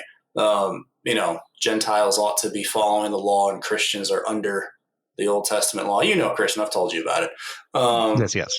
But this is right. But this is one of those stories that, I guess the people don't. Yeah. He was arguing that the passage in Jeremiah talking about the new covenant meant renewed covenant. Okay. But this passage in Luke 19 kind of shoots an arrow in that Jesus said salvation came today. All right. No work had been done yet to repay any of those that he defrauded yet. Jesus didn't say salvation is coming to Zacchaeus' household. He said it's already come today. And I think it's because, again, Jesus is God. He knew that he was committed to getting it done. All right. Like the rest of the crowd around Jesus doesn't know that yet until they see works that keep with repentance. But God already knew. At the moment someone truly determines to repent, they are forgiven. The acts of restoration prove to the rest of the world that his change of heart was genuine the whole time. And you should do it because it's just loving your neighbor as yourself. But Luke 19, man, you're seeing the law in action and you're seeing Jesus upholding the law. So many awesome things just kind of coalesce right there, I didn't come to abolish the law, but to fulfill it. Yeah. Seen right there. And in regards here to the actual thief this is talking to, more than likely he doesn't have the money for this because he's stealing the sheep or the ox or whatever in the first place. Yeah. So this puts him to work. It does not mean that he's murdered or anything. He's put to justice so that he can repay what he's tried to steal, fivefold or fourfold. But if he's found in the middle of the night, he has signed a death warrant for himself, because this gives the ability of the owner, if he finds the thief in the midst of it, to kill him, because the owner doesn't know if he's the only person there. Is he there to steal something, or is he there to murder someone? You're in your house, someone comes in, God gives the right to defend. Now, that is reversed during the day, because you can see things more clearly, because you can identify someone's face more readily, which means you can take them to the proper authorities. Even if they themselves don't show up, you can say, this person was in my house, stole this. How do I know? It was the middle of the day, saw his face. But if you try to kill that person, you're not killing, you're murdering them. Which I find is an interesting distinction. Yeah, you're kind of seeing the subtlety of the eye for an eye even here, right? He did break into your house during the day, but you stole his life. He wanted to steal your bread, your ox, but you stole his life. Not a thing. So again, just kind of pulling these principles out, and you can kind of, I think you can use them to judge America's laws by, So is it really lawful to take someone's life for the theft or destruction of property? I don't see that happening in Israel's law, so I lean towards no, which I think kind of puts me on a different, kind of creates a tension between me, at least, and I guess you might say like a political conservative. That's very much like, step one foot on my property, I blast you, with Smith and Wesson here. But Christians have said similar things. Even Dr. Martin Luther King opining on the riots in his day said, yeah, the riots are definitely sinful, but it's interesting how the rest of you guys think that the ground that they're rioting on is more sacred than the men doing the rioting. That probably needs to change. Not defending their rioting and burning down of a city, but what's more sacred, the city or the people? Right. I find it funny that that's a Dr. Martin Luther King quote that I don't see conservatives quote that often. And I wonder why. Interesting. Right. Ephesians 4:28, you see Paul echoing the same theme here. Let the thief no longer steal, but rather let him labor, doing honest work with his own hands, so that he may have something to share with anyone in need. But that's not the same thing as Paul telling these Gentile Ephesians to come under these anti-theft regulations in the law. He's pulling the principle, he's pulling the virtue from the law and saying, in Christ, this is how you should treat each other. But that's not the same thing as coming under the law itself. Just gotta read your Bibles carefully. All right, let's go to 5 to 6. Mm-hmm. If a man causes a field or vineyard to be grazed over, or lets his beast loose, and it feeds in another man's field, he shall make restitution from the best in his own field and in his own vineyard. If fire breaks out and catches in thorns, so that the stacked grain or the standing grain of the field is consumed, he who started the fire shall make full restitution. I think these are pretty just self-evident kind of things. It's like, hey, yeah, you cause harm to someone else's stuff, pay them back. You cause the fire to break out, you're going to be paying back a lot. Mm-hmm. Is there anything else I missed just looking at the surface level of these? Not that I'm seeing. And, like I said, I'm saving for a little later anyway. Okay. Well, let's go through 7 through 15. If a man gives to his neighbor money or goods to keep safe, and it is stolen from the man's house, then if the thief is found, he shall pay double. If the thief is not found, the owner of the house shall come near to God to show whether or not he has put his hand to his neighbor's property. For every breach of trust, whether it is for an ox, for a donkey, for a sheep, for a cloak, or for any kind of lost thing, of which one says, "This is it," the case of both parties shall come before God. The one whom God condemns shall pay double to his neighbor. If a man gives to his neighbor a donkey or an ox or a sheep or any beast to keep safe, and it dies or is injured or is driven away without anyone seeing it, an oath by the Lord shall be between them both to see whether or not he has put his hand to his neighbor's property. The owner shall accept the oath, and he shall not make restitution. But if it is stolen from him, he shall make restitution to its owner.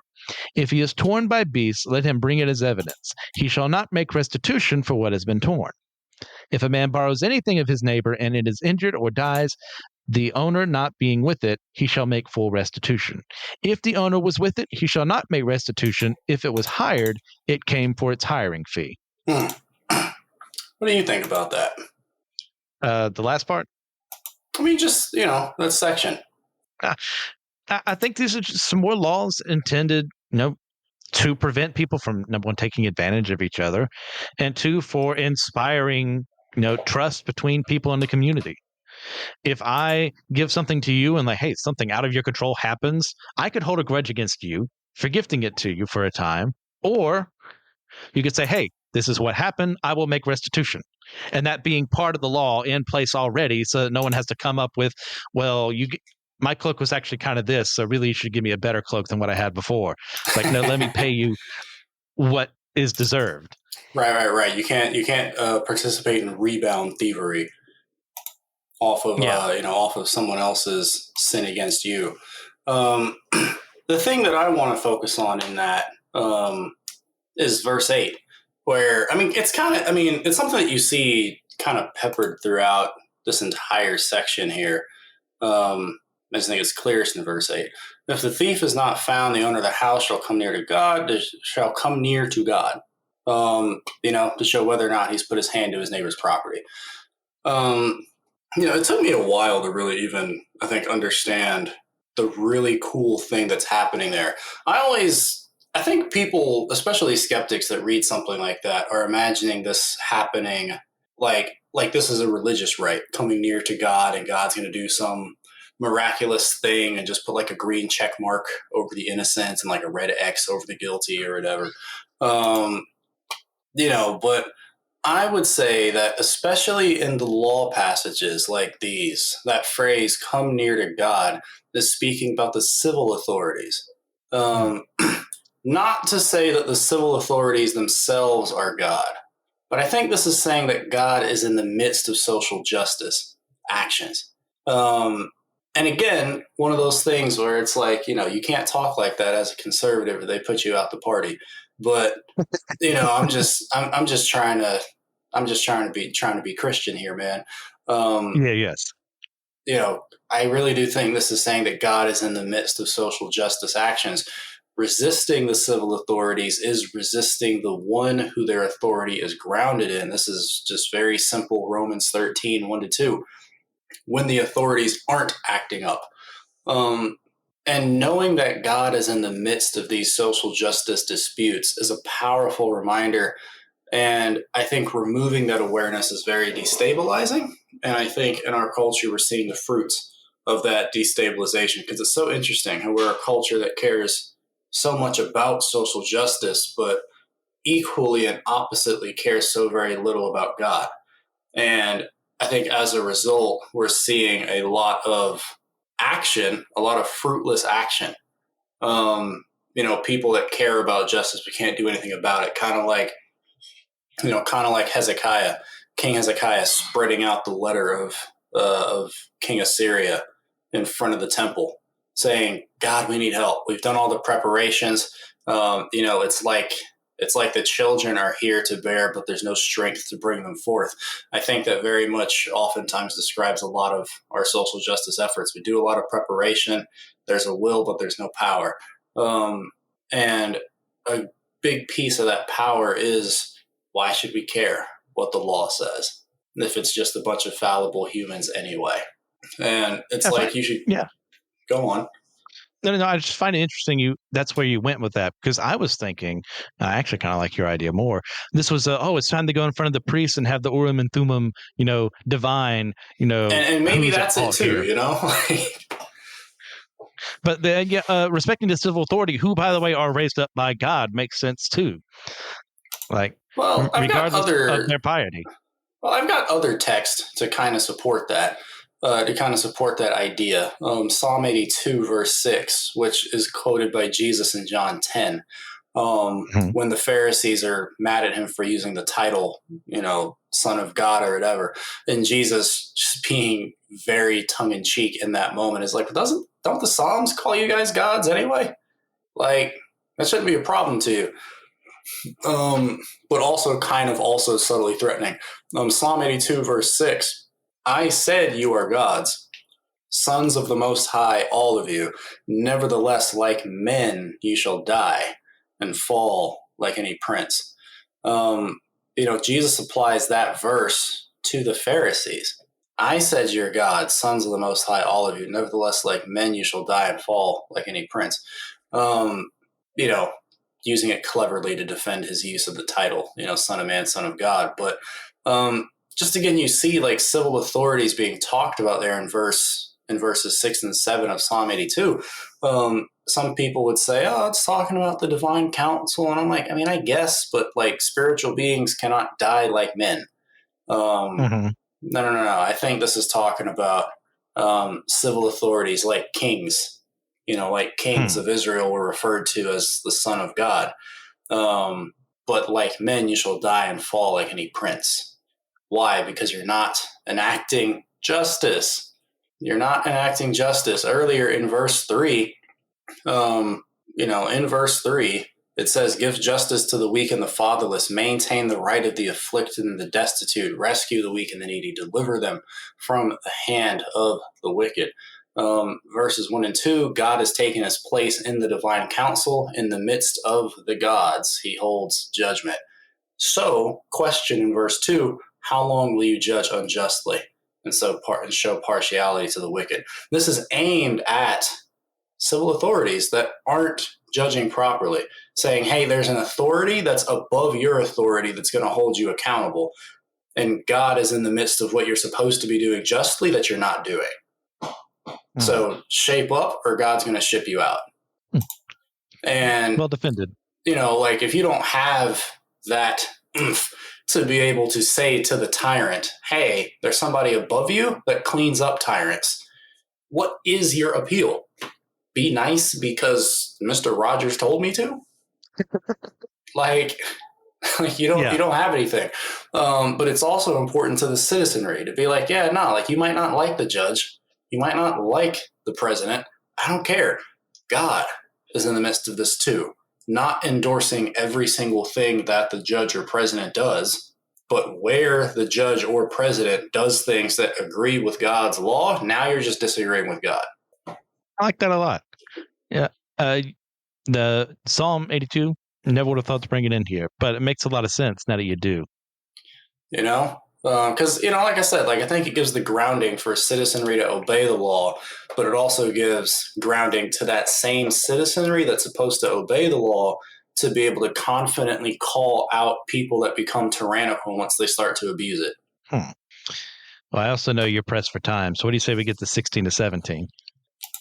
Yeah, that sounds good. If a man seduces a virgin who is not betrothed and lies with her, he shall give the bride price for her and make her his wife. If her father utterly refuses to give her to him, he shall pay money equal to the bride price for virgins. It's like we really are just hitting all the things here. One of my points here are the rape laws in Exodus 22. Are they immoral? Verses 16 and 17, I would argue, are a protection to the woman and a threat to the man at the same time, not a license to do whatever he wants and get away with it. Because catch this, even if the father refuses the male from marrying his daughter, and of course he would, right. He can still be forced to pay the bride price anyway. Yeah. Again, that punishment of you're not using your strength as a man properly to protect the weak that are supposed to be in your care. And this is a couple of verses against just casual sex in the kingdom of Israel. It's like you're not supposed to be engaging in this. And it is heavily implied that this is mutual consent.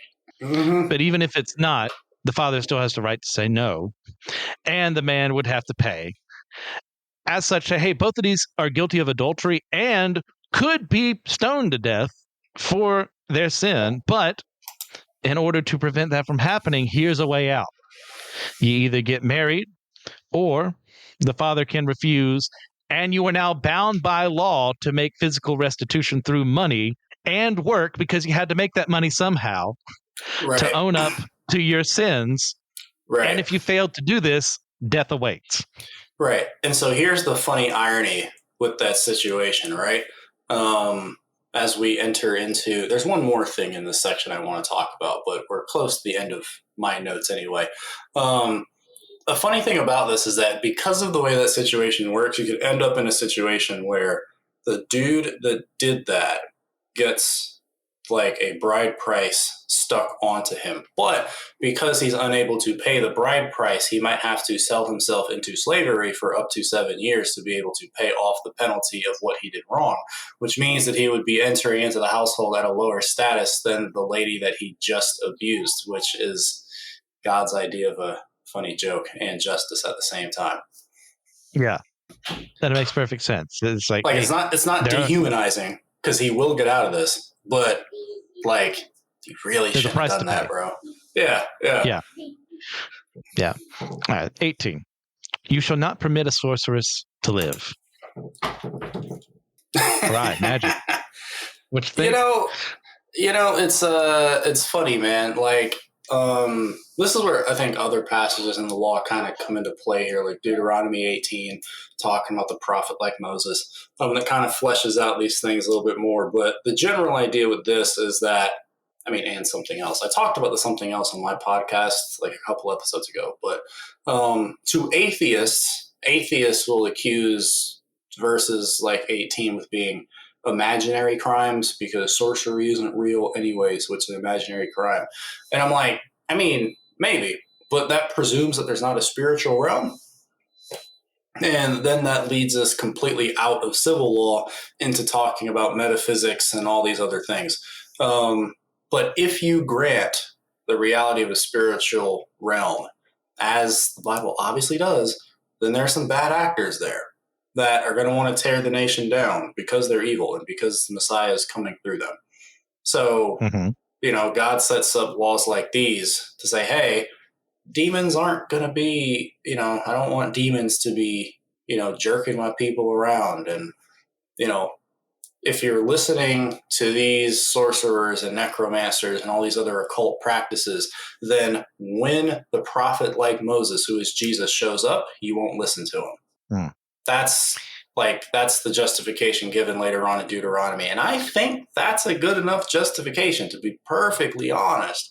But again, if your objection to this is, well, sorcery is not real, you have to prove that the demonic isn't real. And to do that, you have to prove the spiritual isn't real. And to do that, you just have to prove that God doesn't exist. Okay. It's all order. Okay. That's what you got to do to be able to say that. Yeah, even if you try and finagle this and say, well, actually, they're talking about a poisoner or what would be like an apothecary or something like that. Well, sure. Yeah, even if that's the case, ignore magic for a second. It's talking about people who would use and abuse the natural for their own ends, to lead to death to other people, to induce abortion or something like that, something evil in the land that shouldn't be happening. But as someone who believes in magic, who believes in the demonic and the supernatural, I see this as, hey, some people, however they're born, maybe they're just more inclined to it than others, can access demonic magic for purposes that are not of God, because they are fighting against the natural creative order, which does not allow for this, and enforcing their own will upon the world, which is antithetical to serving the creator God, who gifts us with life and the ability to follow him. And I think this is kind of as well like talking about their past of living in Egypt, because they knew people like this in the area. I mean, just the priests of Pharaoh alone, Janus and Jambres, are there engaging in magic. We see that happen. So if they knew that could exist, well, maybe we can practice it too. Right. And this is God saying definitively, no, it ain't me. Right. And that's, it's one of those things. I was talking about this before in Matthew 7, when Jesus says, what he says about, beware false prophets. And, some are going to say, Lord, Lord. And, the one that hears me, is building upon rock and all this other stuff. I think that whole section in Matthew 7 is riffing off Deuteronomy 18, prophet like Moses. That's, I think, Jesus coming out and saying, I am the prophet like Moses, because that section about, my words are rock and not my words are, sand. Deuteronomy 18 says something similar. When the prophet like Moses comes, I will hold accountable all who hear him. And, Jesus is kind of echoing that there in Matthew 7.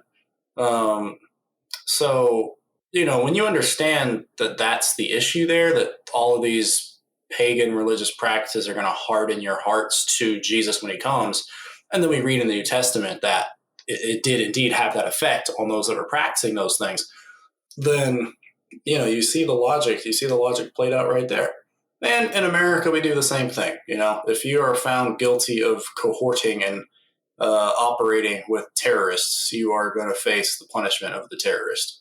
Yes. So when you decide to operate and work with spiritual terrorists, because that's what they are, yes. Don't be surprised when God treats you like the team that you wanted to be on. But I talked about it when I was in the section where Jesus talks about exercising a spirit, goes through waterless places and all that. This is where we're just going to disagree with culture. These things want you dead, and that's all there is to it.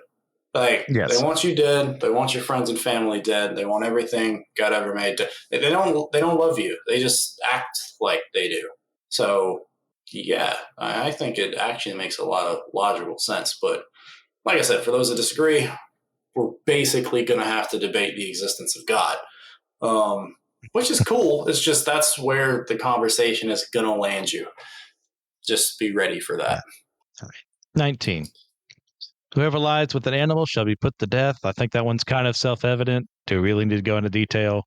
I don't think bad. so. Pervert sex, don't do it.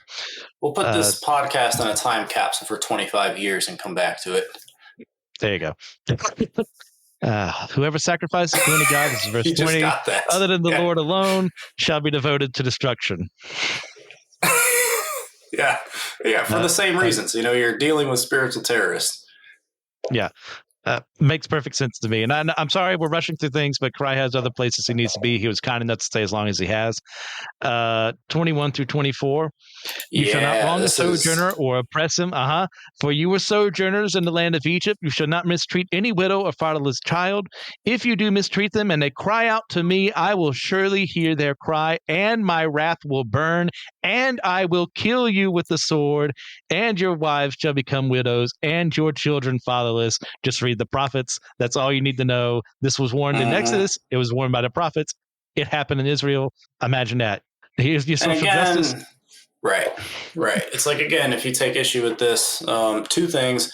Eye for an eye is being enacted here, slightly cultural level, but also the consequences of your sins affect other people.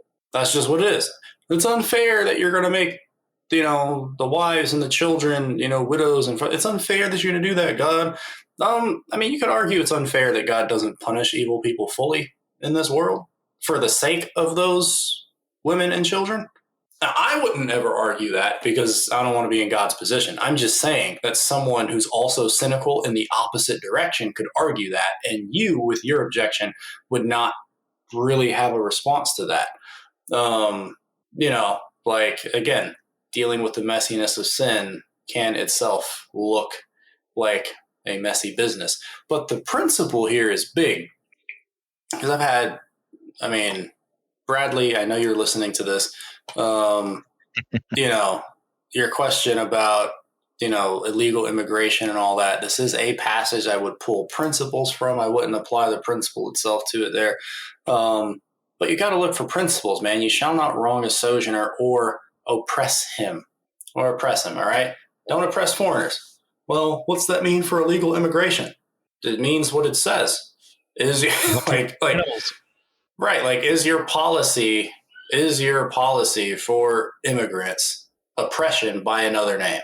That's really the question. Is it oppression by another name? Is there a difference with no distinction between your immigration policy and straight up oppression of people in your land? I'm not smart enough to answer that. I'm just saying that's the question that has to be answered if you're going to try to be, if you're actually going to try to be biblical about it. Verse 22, you shall not mistreat any widow or fatherless child. If you do mistreat them and they cry out to me, I will surely hear their cry. That's tough. I see fatherless child and my mind instantly is going to go to abortion because I'm an abolitionist living in 2024 in America where we like to shout it from the rooftops. And if you recall our earlier episode in Genesis, I should have a good 11 minutes left. Our earlier episode in Genesis, that cry out phrase, we saw that also in 19, with blood crying out from the ground and all that. It does make me wonder. I'm like, if they cry out to me, are we talking just oppressed people crying out in prayer? Are we talking about the blood of wrongfully murdered children crying out from the ground up to God? I think there's probably room for both there when you read this in light of Genesis, which you should, because it's literally the next book after Genesis. This is tough right here. Yes, the blood of all those babies that America has murdered at this point today cries out from the ground to God, and God hears it. And that should utterly terrify you. It just is what it is. If that doesn't scare you, you're weird, not me. And I don't want to stand too close to you when he decides to do something about what he hears. But it's bigger than that. I will never understand.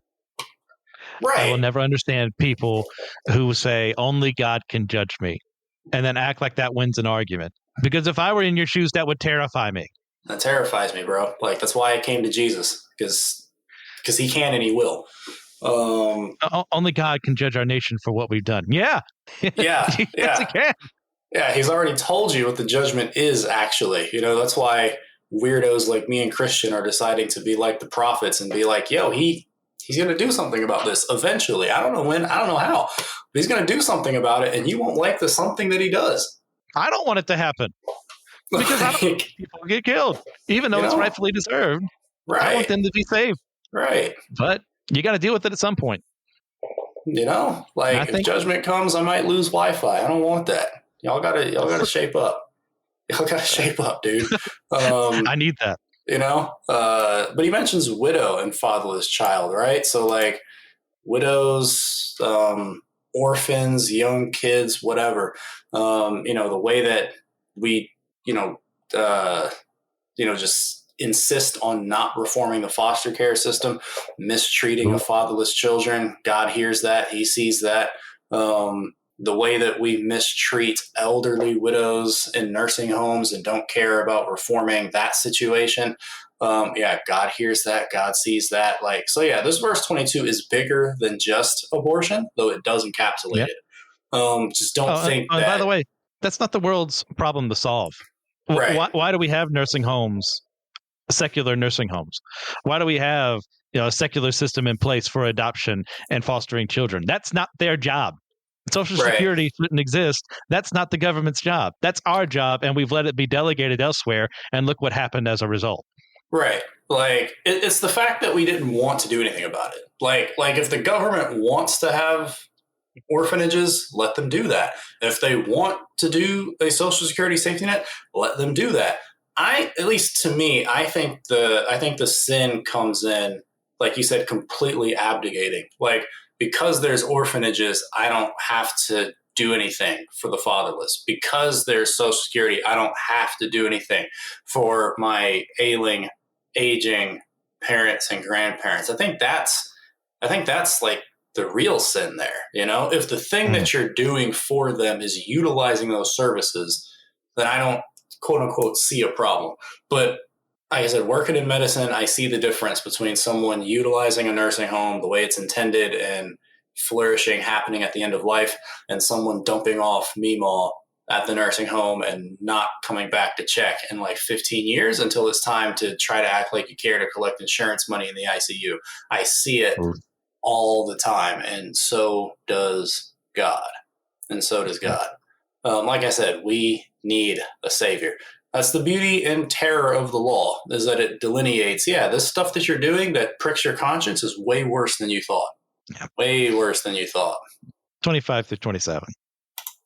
If you lend money to any of my people with you who is poor, you shall not be like a moneylender to him, and you shall not exact interest from him. If ever you take your neighbor's cloak and pledge, you shall return it to him before the sun goes down, for that is his only covering, and it is his cloak for his body, and what else shall he sleep?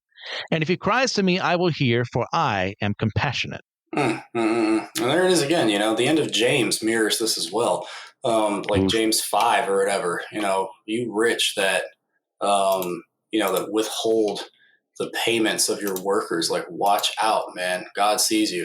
Here it is, James 5. Come now, you rich, weep and howl for the miseries that are coming upon you. Your riches have rotted and your garments are moth-eaten. That's a reference there to the Sermon on the Mount. Your gold and silver have corroded, and their corrosion will be evidence against you and will eat your flesh like fire.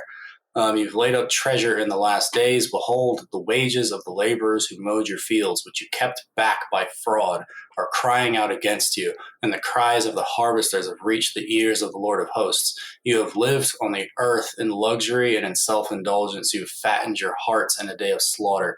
You have condemned and murdered the righteous person. He does not resist you. And why does he not resist you? Because that righteous person is turning the other cheek. He's giving his case to God, and God is going to fight for him in that day. But you see now why Christianity tends to produce so many loudmouths for social change, because they read the answers in the back of the book and they know God is already on their side. It's not even that. It's more like they're just joining God's cause that he's been fighting for all this time. That's why they're usually so secure. Man, no interest. Wouldn't that be an amazing world? Wouldn't that be an amazing Not taking world? advantage of the poor. Right. Great You world. know, I mean, this whole section here to me is like, it's like taking the expectations of individual hospitality that I know you were talking about quite a bit in Genesis and just expanding it and placing it upon the nation as a whole. Like, seems like God is expecting the nation as a whole to extend hospitality to her neighbors the way that an individual might extend hospitality to their individual neighbors. Yes. So like the moving pieces look a little bit different, but the principle there is the same. You know, and then some things here at the end. You don't mind if I close out this chapter here, do you? Yeah, go ahead and read the rest.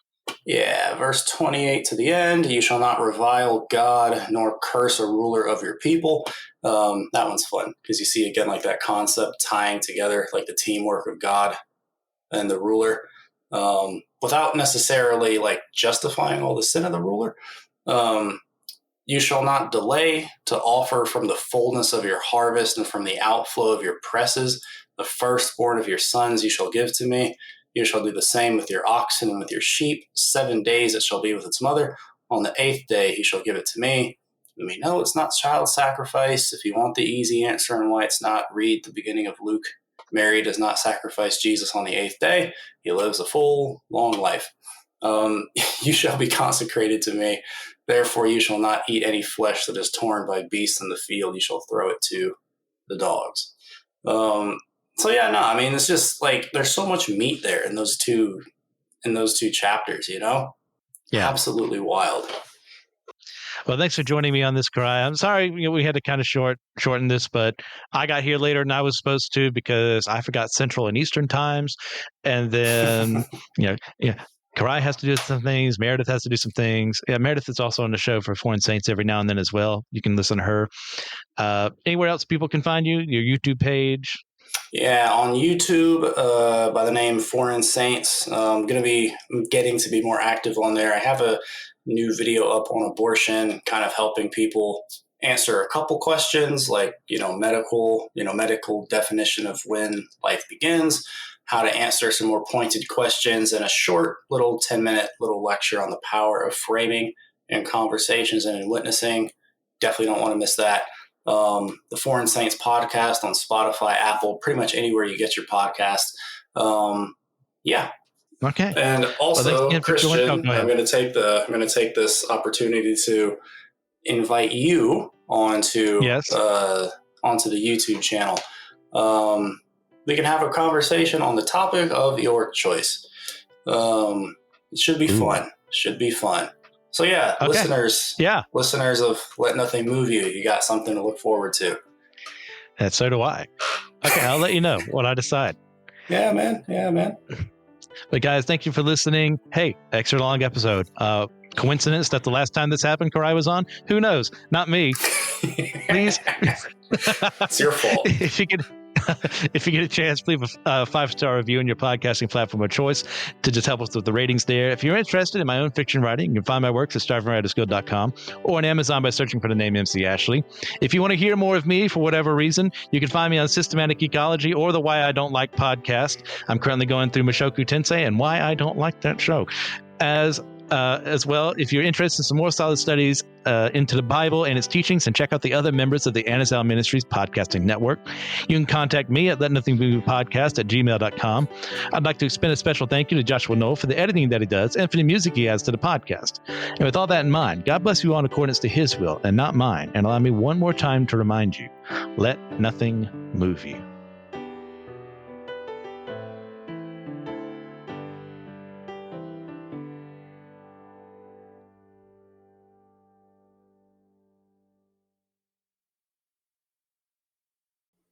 Hey guys, are you interested in podcasting but don't know where to go? Well, check out Zencaster.com and go ahead and make an account there and use special promo code Let Nothing Move You, all caps. That way you can get 30% off of your next deal to go ahead and set things up so you can figure out how to edit stuff using Zencaster.com to host your stuff, to get things done there. So check out Zencaster.com, use special promo code Let Nothing Move You. All right, see ya.